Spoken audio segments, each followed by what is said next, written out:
here today with Mary Foto, President and CEO of the Foto Group and President and CEO of Treat It. In addition, Mary is the former president of the American Occupational Therapy Association. Thank you, Mary, for coming. Oh, my pleasure. Right. Well, we have a number of things to discuss today. The one thing that's hot on my list to talk to you about is therapy documentation and therapy documentation tools. Can you tell us a little bit about what's going on governmentally and what they're envisioning in this area?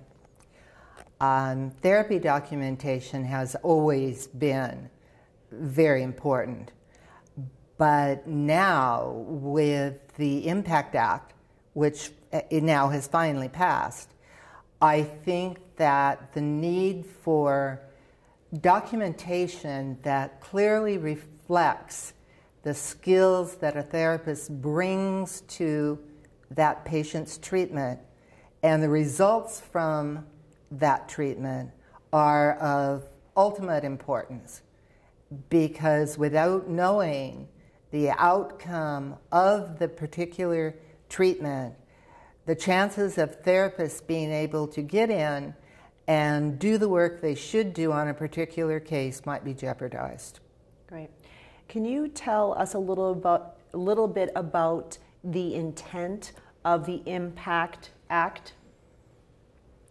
The intent of the Impact Act is to bring real, true value from what we as therapists do, to be able to demonstrate that value. And truthfully, I read OT, PT documentation almost every day, and it's very rare to find that piece of information, that kernel of information in the documentation. In occupational therapy, we refer to that as underground practice, because what the therapist does and brings to the encounter is not what they document.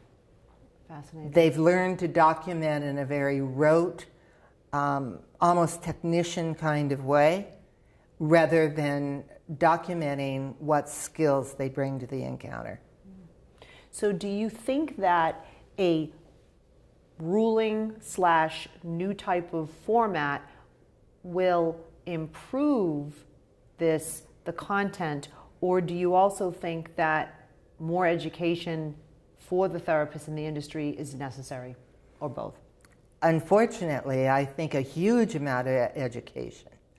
And from what we've heard today at the conference, I would say that that education has to be put on warp speed. Yeah.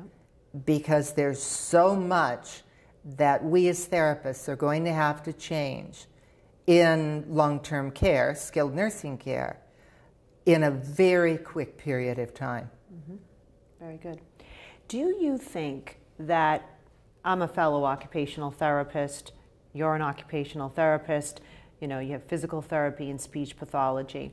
Do you think that there is any risk for the minimization of the specialties, with, of course, the cutting of expenses and improving quality of care? In other words, what I'm trying to say is that, well, I have 3 disciplines, however, why don't we just give you one discipline? You know, instead of OT working on bed mobility and physical therapy working on transfers and mat mobility, why don't we just let occupational therapy treat the patient? Do you think there's a risk that the individual therapies could be minimized? Yes, there's a huge risk. Okay. Because that's the simple way to do it. Yep. And if your therapists are not coming forward with outcome data that they have looked at, and produced and looked at, I guess would be the right way to say it, I don't know what they could base using more than one therapist on. I think the easy way for most facilities will be, or the tempting way for most facilities, will be to do exactly that. Interesting, interesting. And how do you think that will impact patient care? Oh, it will impact it hugely. And that's what is not understood. This whole new system is driven on a medical model.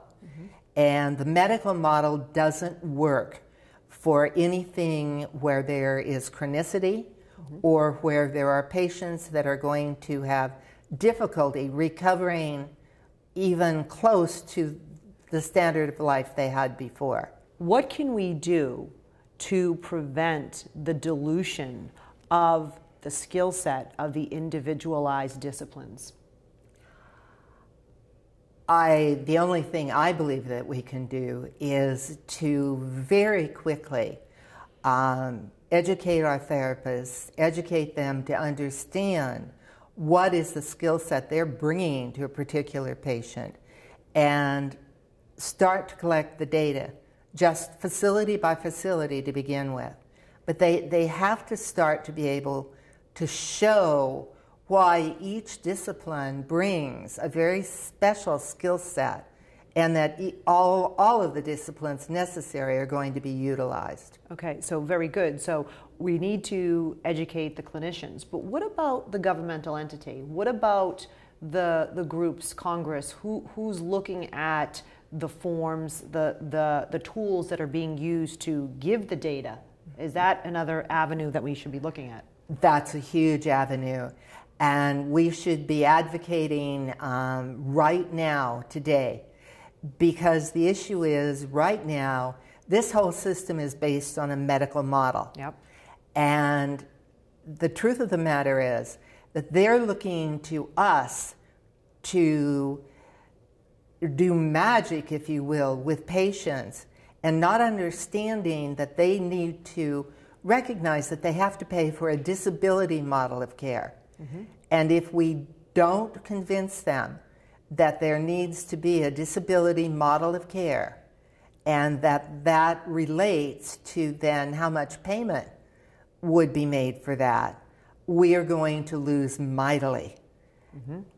It's the most important thing that we can do now. Okay, so the message is that we need we need to go from a medical model into a disability model. Please elaborate on what that means, because you and I, we're therapists, but when you talk about a disability model, explain a little bit about that. Without the therapies that any patient that has multiple medical complications or chronicity involved with their problems, what really matters is the disability diagnoses. And to use ICF's true language, they would say the patient's remaining abilities, or what we see are going to be their abilities. And if we don't build a system on that, then truthfully their system is not going to work. They're depending on us to produce a quality of care that we can't produce if they don't recognize what the problems are behind it. The ICF is a world-renowned, recognized classification system that have been, well, at least in occupational therapy, it's been used for the past 20 or 25 years. It's the basis that we as occupational therapists use for practice. It's a legitimate modeled system with a lot of international data attached to it, and is something that we need to talk to Congress, CMS, and others, and we need to talk to them now, because as we've heard today, these accountable care organizations are cutting contracts based only on the medical, and then they expect some sort of magic thing to occur in the skilled nursing facility or in home health that can't occur unless they recognize that the payment system has to be tied to the disabilities that that person has. Yes, no, it's fascinating information. This is really valuable, and it was great to see you today. Thank you for sharing. Thank you.